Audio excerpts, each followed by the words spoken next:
एक अमरनाथ नाम का गांव था जहां रमन नाम का आदमी रहता था। वो बहुत ही नेक दिल इंसान था, लेकिन लोग उसको बेवकूफ बनाकर अपना सारा काम करवा लिया करते थे।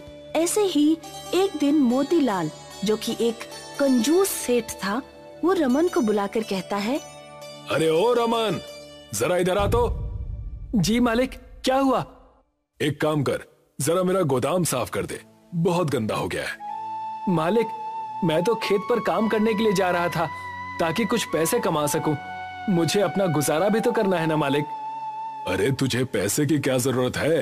तुझ पर तो माता लक्ष्मी खुद ब खुद मेहरबान हो जाएंगी। आखिर वो कैसे होगा? देख, माता लक्ष्मी ऐसी जगह वास करती हैं जहां साफ सफाई रहती है। तो अगर तू मेरा गोदाम अच्छे से साफ सुथरा और एकदम चकाचक कर देगा तो माता लक्ष्मी तुझसे बहुत प्रसन्न हो जाएंगी और खुद चलकर तेरे घर आ जाएंगी। रमन मोतीलाल का काम करना नहीं चाहता था, पर वो मना नहीं कर पाता और उसकी बात मान जाता है। वो अपनी पूरी मेहनत से उसका गोदाम एकदम साफ कर देता है। साफ सफाई करने के बाद वो अपने घर चला जाता है। अरे, आप तो बहुत जल्दी वापस आ गए, क्या हुआ? खेत पर नहीं गए क्या? ये सुनकर रमन अपनी पत्नी को सारी बात बताता है। उसकी सारी बात जानने के बाद रमन की पत्नी बिगड़ते हुए कहती है, आखिर आप कब तक लोगों की बातों से बेवकूफ बनते रहेंगे? बताइए ना, लोग हमेशा आपको बेवकूफ बनाकर आपसे मेहनत वाला काम करवा लेते हैं और आप बदले में कुछ भी नहीं लेते हैं। ऐसा कब तक चलेगा? मैं क्या करूं? कोई मुझसे कोई काम कहता है तो मैं मना नहीं कर पाता। ऐसे तो हम लोग एक दिन भूखे ही मर जाएंगे। ये बड़े बड़े लोग कितना फायदा उठाते हैं और आप बस चुपचाप उनका काम करते रहते हैं। कोई बात नहीं कमला, एक ना एक दिन मुझे मेरे कर्म का फल जरूर मिलेगा। भगवान के घर देर है पर अंधेर नहीं। वो बात तो आपकी सही है, भगवान तो अपने भक्तों की हमेशा सुनता है, लेकिन हमें भी तो मेहनत करनी पड़ती है। बिना मेहनत के कुछ नहीं मिलता। अरे तुम बस भगवान पर यकीन रखो, जो होगा भगवान की कृपा से अच्छा ही होगा। लेकिन अभी मैं क्या करूं? घर में खाने को केवल आज रात का ही राशन है। अगर ये भी खत्म हो गया तो कल खाने के लाले पड़ जाएंगे। भाग्यवान, तुम कल की चिंता मत करो, कल मैं कुछ ना कुछ इंतजाम जरूर कर लूंगा, ये मेरा वादा है। आप कहते हैं तो ठीक है, मैं तो भगवान और आपके ही भरोसे जी रही हूँ। तभी उनके दरवाजे पर एक अम्मा आती हैं, कहती हैं, अरे कोई है क्या जो मुझ गरीब की मदद करे? अरे कुछ खाने को हो तो दे दो, मैं कई दिनों से भूखी हूँ। अम्मा, आप अंदर आ जाइए। रमन और उसकी पत्नी अम्मा की बहुत खातिरदारी करते हैं। उसके बाद अम्मा देखती है कि घर में उनके खाने के लिए कुछ भी नहीं बचा है। बेटा, तूने सब कुछ मुझे खिला दिया, अब तू और तेरी बीवी क्या खाएंगे? ये सुनकर रमन कहता है, कोई बात नहीं अम्मा, अतिथि तो भगवान समान होता है, तो पहले भगवान को भोजन कराना चाहिए और वैसे भी हम तो कुछ भी खाकर काम चला लेंगे। आपका पेट भर गया, यही हमारे लिए बहुत है। तुम्हारी ऐसी सेवा भक्ति देखकर मैं तो बहुत प्रसन्न हो गई हूँ। आजकल भला कौन किसी भूखे को खाना खिलाता है? तुम लोग धन्य हो। तब एक रोशनी होती है और देखते ही देखते अम्मा अपने असली रूप में आ जाती हैं। वो कोई और नहीं बल्कि धरती माता होती हैं, जो भेष बदलकर रमन के घर आई होती हैं। धरती माता को देखकर दोनों प्रणाम करते हैं। तब धरती माँ उन दोनों को कहती हैं, मैं तुम दोनों के स्वभाव से बहुत खुश हूँ। तुम दोनों बहुत नेक दिल हो। खुद के पास भोजन ना होते हुए भी तुमने एक अनजान को अपना खाना दिया। बताओ, तुम्हें क्या चाहिए? माता, आपने हमें दर्शन दिए, हम तो वैसे ही धन्य हो गए, हमें और कुछ नहीं चाहिए। तुम दोनों का इतना नेक दिल है कि मैं तुम दोनों से बिना मिले नहीं रह पाई, इसीलिए मैं तुम दोनों से मिलने तुम्हारे पास आ गई। तुम दोनों मुझे माँ मानते हो, तो बताओ मैं तुम दोनों के लिए क्या कर सकती हूँ? मैं तो एक मामूली सा इंसान हूँ। मैं खेती करके अपना गुजारा करना चाहता हूँ, लेकिन मेरे पास खेती करने के लिए कोई जमीन नहीं है और ना ही इतना धन है कि मैं खेती करने के लिए बीज या खाद की व्यवस्था कर सकूं। मैं तो बस चाहता हूँ कि मैं खेती करके इतना कमा सकूं ताकि ना मैं भूखा रहूं और ना ही मेरे घर से कोई भूखा जाए। ये सुनकर धरती माँ बहुत खुश हो जाती हैं और रमन को एक मंत्र बताती हैं। चंद्र आगमन, धरती माँ कृषि जागमन। जब जब तुम ये मंत्र पढ़ोगे तब तब तुम चांद पर पहुँच जाओगे और तुम वहाँ जाकर किसी भी चीज की खेती कर सकते हो। वहाँ का वातावरण हर तरह की खेती करने में तुम्हारी मदद करेगा और साथ ही साथ वहाँ खेती करने के लिए तुम्हें केवल उस जगह की भूमि को जोतना है। बाकी उस भूमि में जिस भी चीज की खेती करनी हो उसका नाम लेते चले जाना और वो होती चली जाएगी। वहाँ तुम जिस भी चीज का नाम लोगे वो खेती अपने आप उगना शुरू हो जाएगी। तुम केवल उस खेती का पूरा ध्यान रखना और सही समय आने पर अपनी खेती से अपना व्यापार शुरू करना। क्या सच में ऐसा होगा? हाँ पुत्र, इस बात का ध्यान रखना कि जो भी खेती तुम करो उससे बाकी लोगों का भी भला होना चाहिए। अपने से पहले हमेशा दूसरों की मदद करने का सोचना, वरना हो सकता है ये मंत्र काम ना करे। ये कहकर माता वहाँ से गायब हो जाती हैं। इसके बाद वो दोनों उस मंत्र को एक बार पढ़ते हैं। चंद्र आगमन, धरती माँ कृषि जागमन। चंद्र आगमन, धरती माँ कृषि जागमन। जैसे ही दोनों मंत्र पढ़ते हैं तो वो पाते हैं कि अब वो दोनों चांद पर हैं। पर फिर सोचते हैं कि वो किस चीज की खेती करें। तो बहुत सोचने के बाद रमन कहता है, क्यों ना हम लोग सूरज की खेती करें, क्योंकि आज भी बहुत से गांव के लोग ऐसे हैं जो खेती करते हैं पर उनको ठीक प्रकार से सूरज की किरणें नहीं मिल पाती हैं, जिसके कारण उनकी फसलें खराब हो जाती हैं। आज भी ऐसे बहुत सारे गांव व शहर हैं जहां पर किसानों को बहुत दिक्कतों का सामना करना पड़ता है। तो अगर हम उनको सूरज बेच देंगे, अपनी फसलों को कई प्रकार का फायदा पहुंचा पाएंगे, जिससे उनकी फसलें बहुत अच्छी होंगी और इससे हमें भी मुनाफा होगा। ये तो बहुत ही अच्छा विचार है, हमें ऐसा ही करना चाहिए।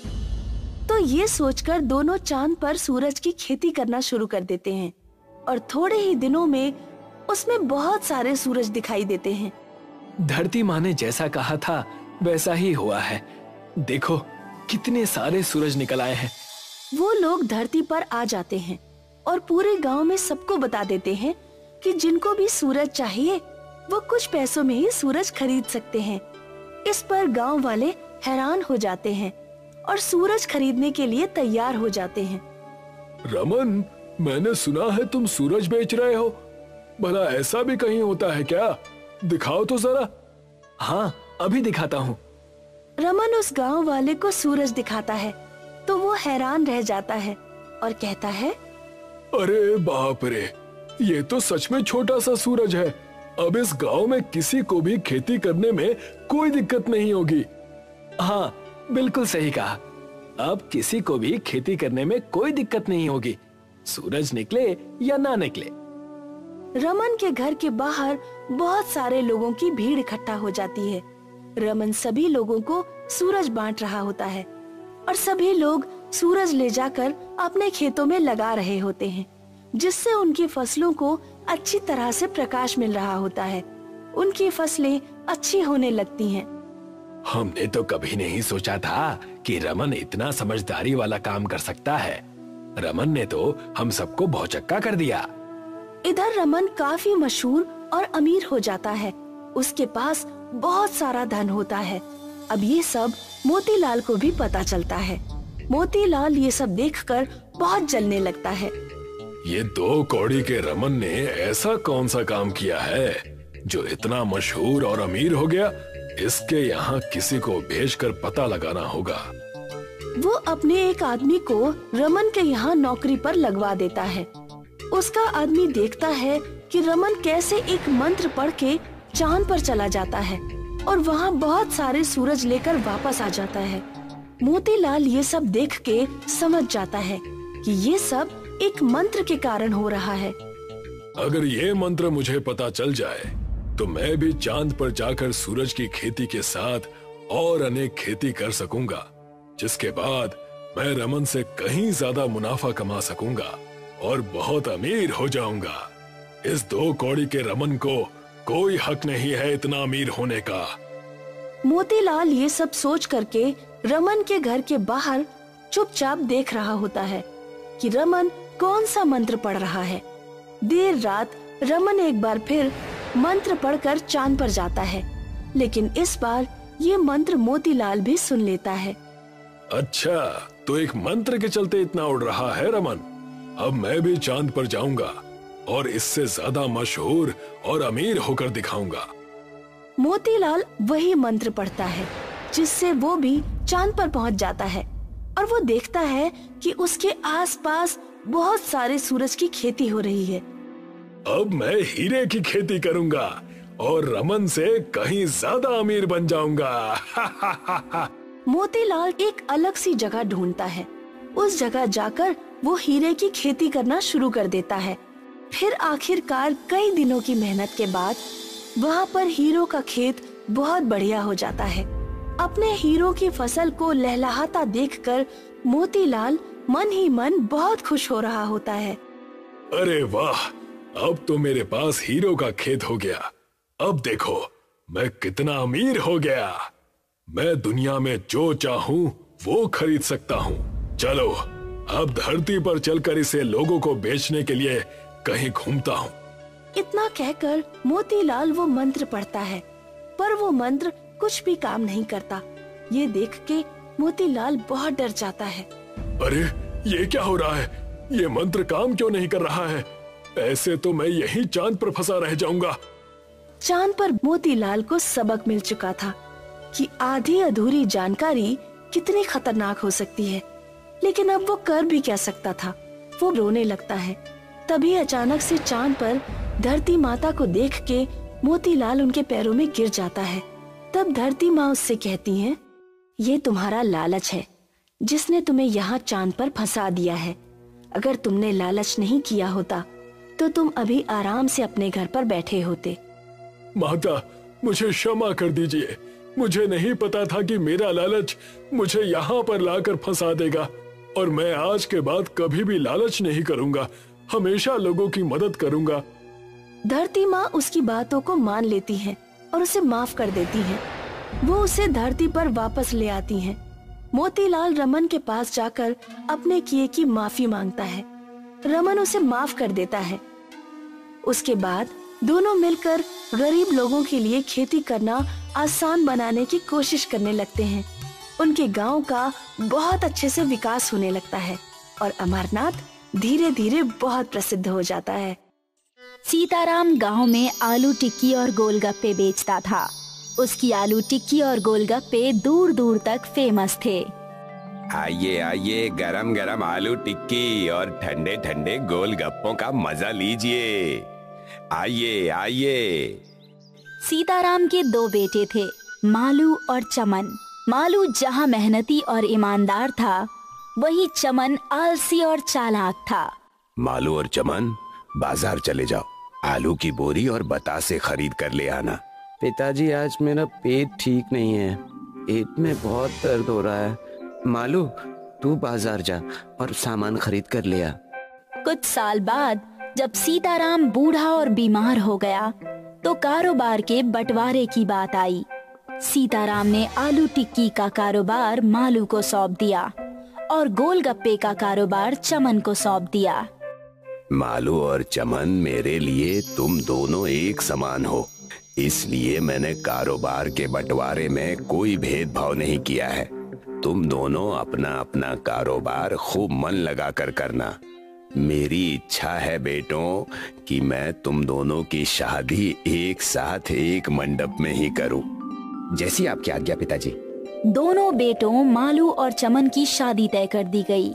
मालू की बहू का नाम पुष्पा था और चमन की बहू का नाम विमला। मालू ने अपनी आलू टिक्की की दुकान संभालनी शुरू कर दी। उधर चमन घर पर आराम करता या दोस्तों से गप्पे लड़ाता और उसकी पत्नी गोलगप्पों की दुकान संभालती। आलसी चमन भले ही दुकान पर काम ना करता हो, लेकिन दूसरों की जमीन जायदाद हड़पने के मामले में उसका दिमाग बहुत तेज चलता था। चमन मालू का कारोबार हड़पने के बारे में सोचने लगा। इस मामले में उसकी पत्नी ने भी उसका साथ दिया। किसी तरह मालू की आलू टिक्की का धंधा हमारे हाथ लग जाए तो मजा ही आ जाए। बैठे बैठे दिमाग ही चलाते रहोगे या कुछ करोगे भी? चमन को पता था कि मालू हर रोज सुबह आलू की बोरी लेने मोटरसाइकिल से बाजार जाता है। चमन ने एक रात चुपचाप मोटरसाइकिल के ब्रेक्स फेल कर दिए। अगले दिन मालू तेज स्पीड में गाड़ी चला रहा था, ब्रेक्स नहीं लगे और उसका एक्सीडेंट हो गया। इसी समय चमन ने मालू की दुकान को अपने कब्जे में ले लिया। मालू की बहू पुष्पा हॉस्पिटल में व्यस्त रह गई। वो कोर्ट कचहरी के चक्कर कहाँ से लगाती? पुष्पा ने अपने ससुर से कहा, पिताजी, आप एक बार चमन भाई साहब से कह दीजिए कि वे हमारी दुकान छोड़ दें।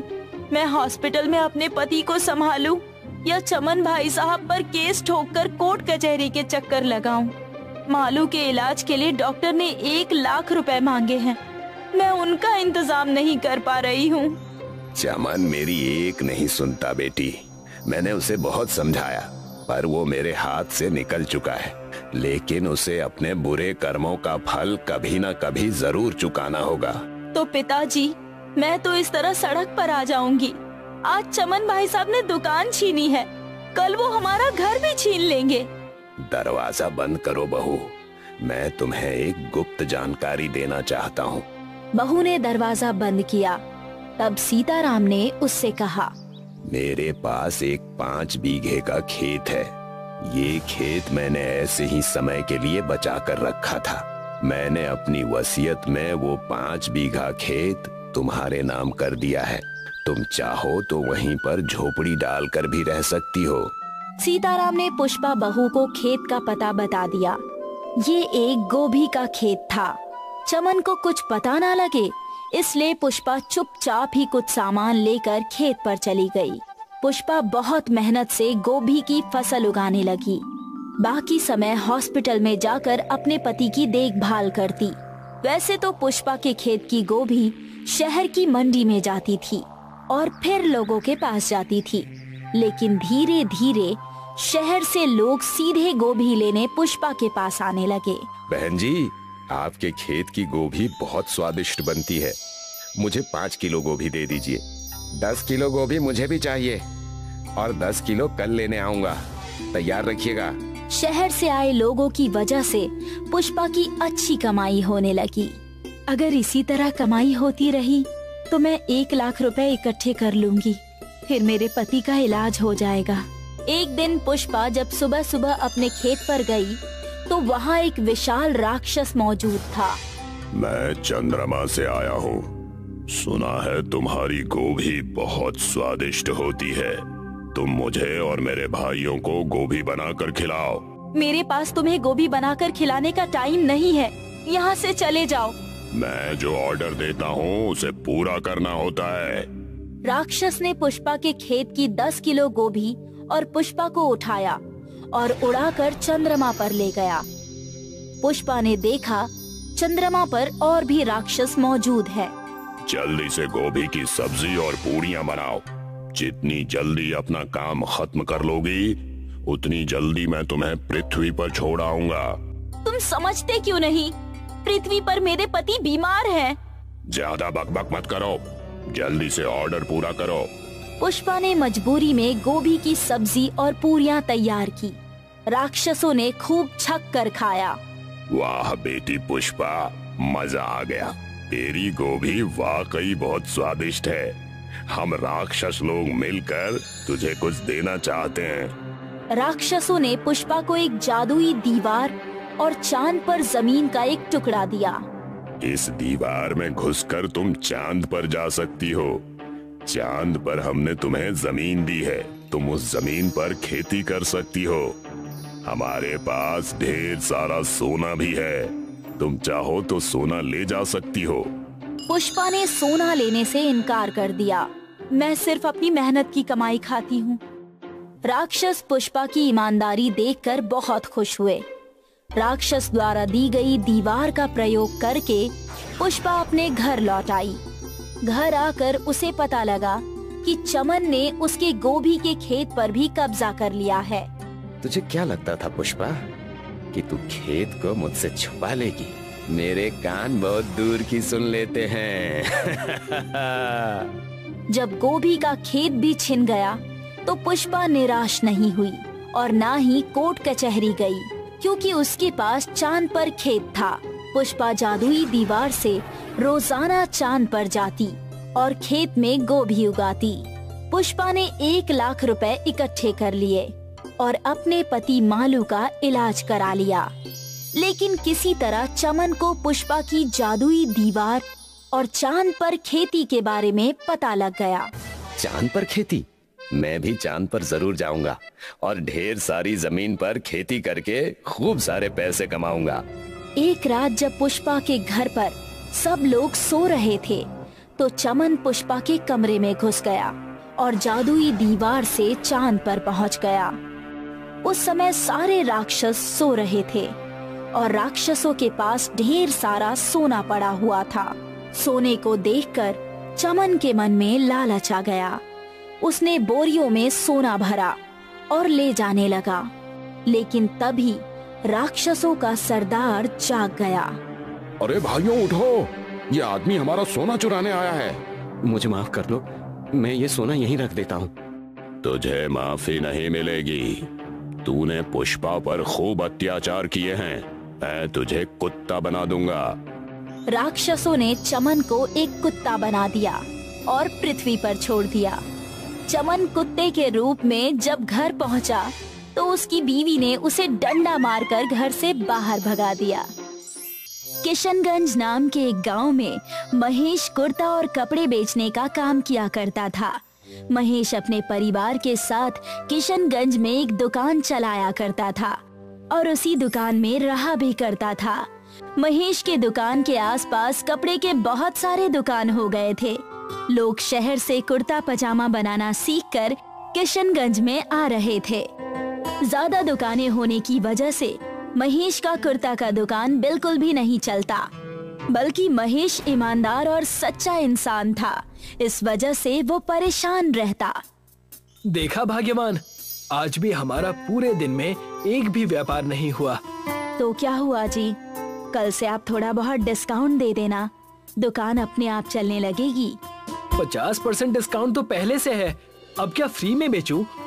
महेश अपनी दुकान बंद करने ही जा रहा था कि वहाँ पर सूर्य देव एक भिक्षुक का रूप लेकर आए और कहने लगे, अरे भाई, कुछ रखा है क्या मेरे साइज का? अगर है तो बताओ। ये कुर्ता है मेरे पास आपके साइज का, इसे ले जाइए। लेकिन मेरे पास पैसे नहीं हैं, ये पहले ही बता देता हूँ। पहले से ही दुकान ज्यादा चली नहीं है, ऊपर से द्वार पर आए भिक्षु को भगाना अच्छा नहीं होगा। इन्हें मैं ये कुर्ता दे ही देता हूँ। ये लीजिए, इसे आप रख लीजिए, पैसे की कोई दिक्कत नहीं है, इसे आप रख लीजिए। जैसे ही कुर्ता महेश ने आगे रखा, भिक्षुक अपने असली अवतार में आ गए, सूर्यदेव बनकर। तथास्तु बालक, तुम्हारा मन इतना साफ है, मैं तो बस तुम्हें परखने आया था और तुम तो बिल्कुल ईमानदार और स्वाभिमानी निकले। भगवान, आप इस रूप में? मैं तुम्हारे भक्ति भाव और स्वभाव से प्रसन्न हुआ। अब से तुम्हारी दुकान पर जो भी कुर्ते आएंगे, मैं उन्हें सूरज का कुर्ता बना दूंगा। उस कुर्ते में बाहर से जितनी चमक होगी, अंदर से वो उतना ही मुलायम होगा। अगर आप ऐसा कर देंगे तो मेरा घर चल पड़ेगा, मेरे परिवार का भला हो जाएगा। सूर्यदेव के आशीर्वाद की वजह से सारे कुर्ते सूरज की तरह चमकने लगे। दुकान में इतनी चमक हो गई कि पूरा किशनगंज जान गया सूरज के कुर्तों के बारे में। जैसे जैसे लोगों को सूरज के कुर्ते के बारे में पता चला, लोग महेश की दुकान में सूरज का कुर्ता खरीदने आने लगे। देखते ही देखते वो छोटी सी दुकान बहुत बड़ी बन गई। भाग्यवान, कहाँ हो? सुबह से चाय भी नहीं पिलाई। आजकल तुम्हारा ध्यान कहाँ रहता है ये पता नहीं। अभी लाई, ये लीजिए। ध्यान कहाँ रहेगा, नई तिजोरी ले आइए, हमारे पास रखने के लिए पैसे तक नहीं है। हाँ हाँ, अरे ये कौन सी नई बात है, अभी उन पैसों को कहीं और रख दो, मैं कुछ व्यवस्था करूंगा। महेश अपने घर से बाहर निकलकर देखता है तो उसे चारों तरफ सूरज का कुर्ता ही नजर आता है। ये देखकर वो बहुत खुश हो जाता है और दूसरे दुकानदारों के बीच जाकर कहता है, अरे तुम सब अब तक किशनगंज में ही ठहरे हुए हो, अब चले भी जाओ, यहाँ तुम्हारा क्या रखा है। अब अजीब हो गए हो। याद रखना, इंसान जितनी तेजी से ऊपर जाता है उतनी ही तेजी से नीचे भी गिरता है। वो सब तो बाद में देखा जाएगा। अगर तुम्हें सूरज का कुर्ता बेचना है तो लेकर बेच दो, मेरे दुकान से खरीदो और ज्यादा दाम पर शहर या दूसरे गांव में जाकर बेचो। इससे तुम्हें भी मुनाफा होगा और हमें भी। बड़े आए हमें मिलाने वाले, भूल गए क्या जब तुम दिन भर दुकान पर बैठकर मच्छर मारते थे। महेश उनसे बहसबाजी करके वहाँ से चला जाता है। महेश के बर्ताव से उसका परिवार भी परेशान था। साथ ही किशनगंज के दुकानदारों ने साजिश रची। क्या सोचा है तुमने यहाँ पर, बताओ? महेश की दुकान कैसे चौपट करनी है? अगर हमने उसकी दुकान चौपट नहीं की तो हमें बहुत कठिनाई होगी। सुनो, हम महेश को पैसे का लालच देंगे। उसे मैं अलग आवाज में कॉल करके बोलूंगा कि हमें कुर्ते सिलवाने हैं। जब वो स्वीकार कर लेगा तो हम सौदा कैंसिल कर देंगे, जिससे उसे भारी नुकसान होगा और वो दुकान बंद करके भाग जाएगा। मस्त प्लान है, हमें ऐसा ही करना चाहिए।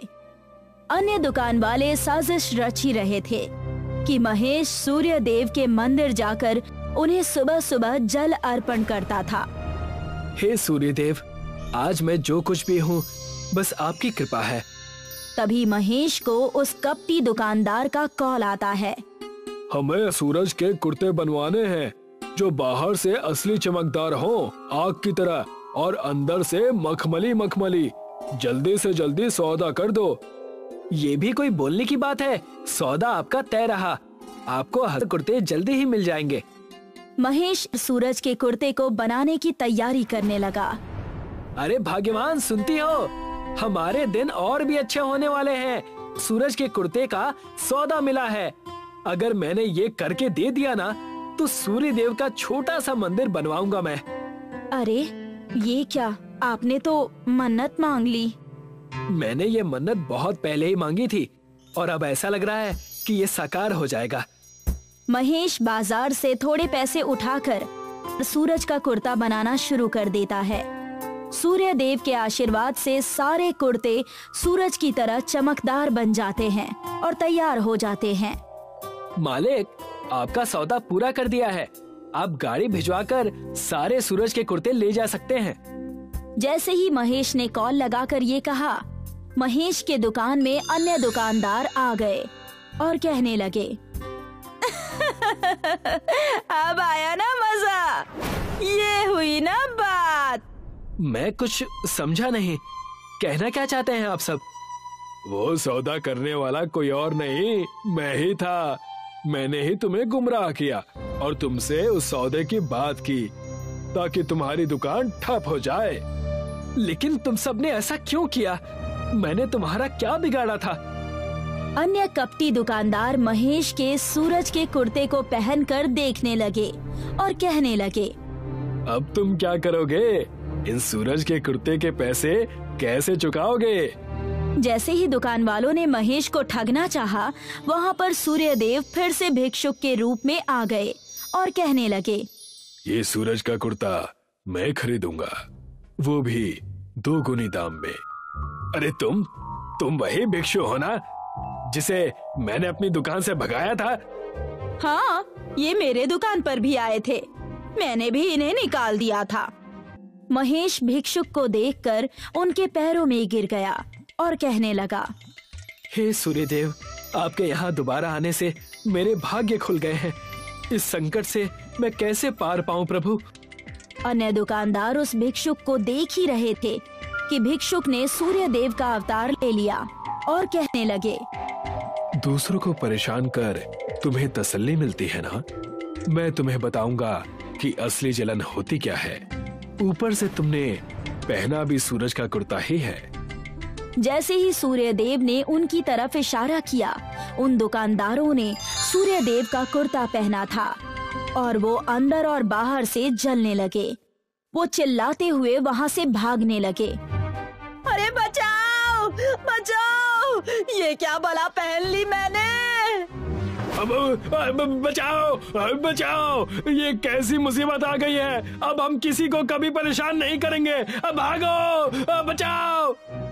दोनों तिलमिलाकर भाग उठे। तब सूर्यदेव ने महेश से कहा, मैं तुम्हारी मदद करने हमेशा नहीं आ पाऊंगा, तुम्हें खुद अपना ध्यान रखना होगा। और रही बात इन कुर्तों के पैसों की, ये तुम 2 गुनी कमाई करके भर दोगे। कभी घमंड और किसी को नीचा मत दिखाना। धन्यवाद प्रभु, मैं बिल्कुल ऐसा ही करूंगा और आगे से ध्यान रखूंगा। महेश फिर से ईमानदारी का जीवन जीने लगा और उसने सूर्यदेव की एक छोटी सी मंदिर भी बनवा ली, जिसमें कई लोग पूजा अर्चना करने आने लगे। मंगलू और दीपू नाम के 2 लालची भाई थे। दोनों तीतलपुर में रहा करते थे। दोनों भाइयों के पास 30 एकड़ जमीन थी। दोनों ने 15-15 एकड़ जमीन अपने नाम की थी। हर साल खेती करते और मुनाफा खूब मजे से खर्च करते। मुनाफे के लिए वो खेत में काम करने वाले दिहाड़ी मजदूरों को भी नहीं बख्शते। खेतों में बुआई का समय आ गया था। मुनाफे के लिए दोनों ने सोचा, दीपू सोचो, जो फसल हमें 4 महीने में मिल रही है, ये हमें 2 महीने में ही मिलने लगे तो कितना मजा आएगा ना। हम साल में 6 बार खेती कर पाएंगे। लेकिन ऐसा होगा कैसे? ऐसी कौन सी तरकीब है जिससे हमारा खेत इतना उपजाऊ हो जाए? इसके लिए हमें सरपंच जी के पास जाना होगा। वो इस चीज का उपाय जरूर जानते होंगे। तो देर किस बात की, चलिए सरपंच जी के पास। मुनाफा अगर पूरे गांव का होगा तो और अच्छी बात हो जाएगी। दोनों भाई मंगलू और दीपू मुनाफे के चक्कर में सरपंच जी के यहाँ अपनी तरकीब लेकर जाते हैं। सरपंच जी, कहाँ हैं आप? हमें आपसे कुछ जरूरी बात करनी है। अरे मंगलू और दीपू, तुम दोनों आज दोनों भाई यहाँ आ गए। जरूर कोई मुनाफे की बात करने आए होगे। अरे सरपंच जी, आप तो अंतर्यामी हैं। मंगलू भैया के पास बहुत अच्छी सी तरकीब आई है, उसी को सुनाने हम यहाँ आए हैं। मंगलू सरपंच को अपनी तरकीब सुनाता है और कहता है, सरपंच जी सोचिए, अगर हमें फसल 2 महीने में ही मिलने लग जाए तो हम साल में 6 बार खेती कर पाएंगे। हम गेहूं, चावल और दाल की खेती करके बहुत सारे मुनाफे बटोर लेंगे। लेकिन ये कैसे होगा? हमें सूर्य देव को हवन और पूजा करके खुश करना होगा। जितनी रोशनी हमारे खेतों को मिलेगी, उतनी हमारी फसल उपजाऊ होगी। हम उन्हें प्रसन्न करेंगे और हमारी बातें जरूर मानी जाएंगी। मैं हवन का इंतजाम आज से ही कर देता हूँ। कल सुबह से पूजा हम शुरू कर देंगे। दीपू, मंगलू और सरपंच ने मिलकर हवन करना शुरू किया। पूरे 1 दिन तक हवन चला और सूर्य देव प्रसन्न होकर उनके सामने उपस्थित हो गए। तुमने मुझे खुश कर दिया। मांगो जो मांगना है। हे सूर्य देव, हम चाहते हैं कि 2 सूरज उगे, उससे हमारे खेतों की नमी चली जाएगी और हमें ज्यादा रोशनी मिलेगी, जिससे हमारे खेत बहुत उपजाऊ हो जाएंगे और हम धरती वासियों की बहुत सारी परेशानियां ठीक होने लगेंगी। तथास्तु बालक, अब से धरती पर 1 नहीं 2 सूरज उगेंगे। सूर्य देव इतना कहकर वहाँ से चले गए और अगले दिन से 1 नहीं बल्कि 2 सूरज उगने लगे। 2-2 सूरज उगने के कारण पूरे धरती पर खेती उपजाऊ होने लगी। मंगलू और दीपू बहुत खुश हुए। 2-2 सूरज होने की वजह से गांव में लू चलने लगी। आसमान से मानो आग का गोला गिर रहा हो, इतनी गर्मी होने लगी। खेतों में फसल कटने का समय आ गया। 2 महीने में ही सारे खेत फसल से बाहर हो गए। इस बार हमें पिछली बार से ज्यादा मुनाफा होगा। ये 2-2 सूरज उगने के कारण होगा। हर बार मेरी तरकीब काम आती है। भैया, लेकिन हमें और लोगों को गर्मी भी बहुत लग रही है। कुएं और तालाब का पानी भी सूखने लगा है। पंछी और जानवरों को पानी ना मिलने की वजह से बहुत तकलीफ भी हो रही है। ओफो, अब जब मुनाफा होगा तो कुछ ना कुछ बुरा तो होगा ही। इतना तो प्रकृति का नियम होता ही है। सोचो, अगर 3 सूरज उगे तो हमारी फसल 1 महीने में ही तैयार हो जाएगी और मुनाफा 3 गुना ज्यादा होगा। लेकिन ऐसा कैसे होगा? आप फिर से हवन करके सूर्य देव को बुलाएंगे? ऐसा मत कीजिए, हम पहले से मुसीबत में पड़ रहे हैं। और मुसीबत मत बढ़ाइए। तुमसे तो बात करना ही बेकार है। चलो हट जाओ रास्ते से। मंगलू वहाँ से चला जाता है और अकेले ही हवन करना शुरू कर देता है। वो पूरे 3 दिन तक हवन करता है। तीसरे दिन सूर्य देव प्रकट हो जाते हैं।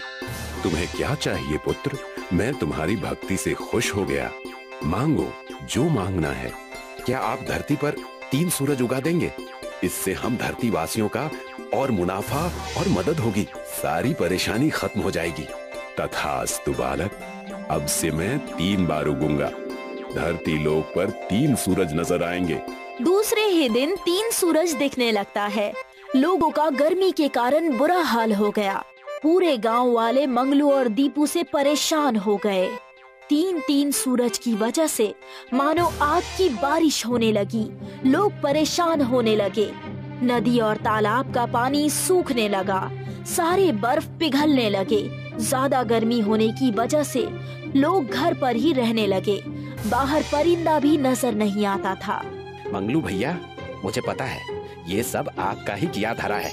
देखिए पूरी धरती कैसे परेशान हो रही है और आप हैं कि यहाँ बैठे हैं। बहुत बड़ा अनर्थ कर दिया है आपने।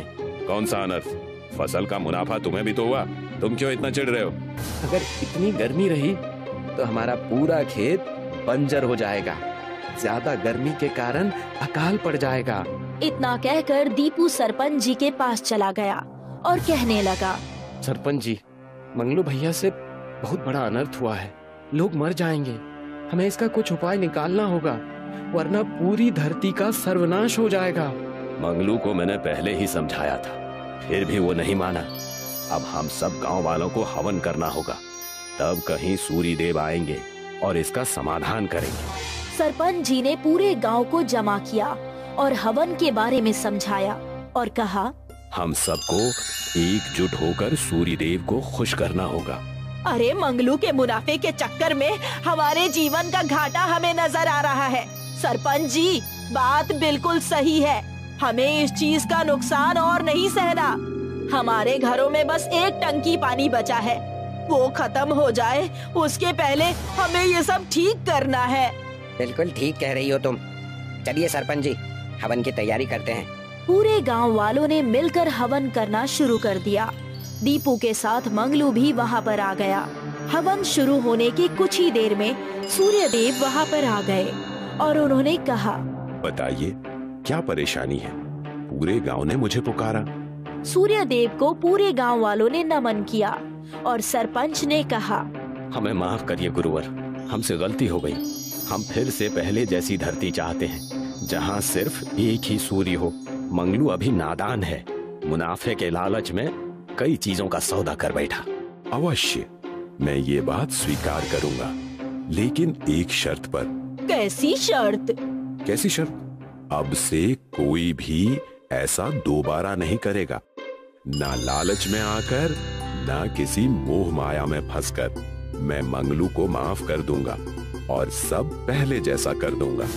हमें ये बात मंजूर है सूर्य देवता, हम आइंदा कभी ऐसा नहीं होने देंगे। सूर्य देव ने मंगलू को माफ कर दिया। फिर से लोग खुशी से जीने लगे। पंछी उड़ने लगे। जानवरों का चहल पहल शुरू हो गया। हरियाली आ गई। मंगलू और दीपू ने कसम खाई कि दोबारा लालच कभी नहीं करेंगे। पूरा गांव खुशी खुशी रहने लगा।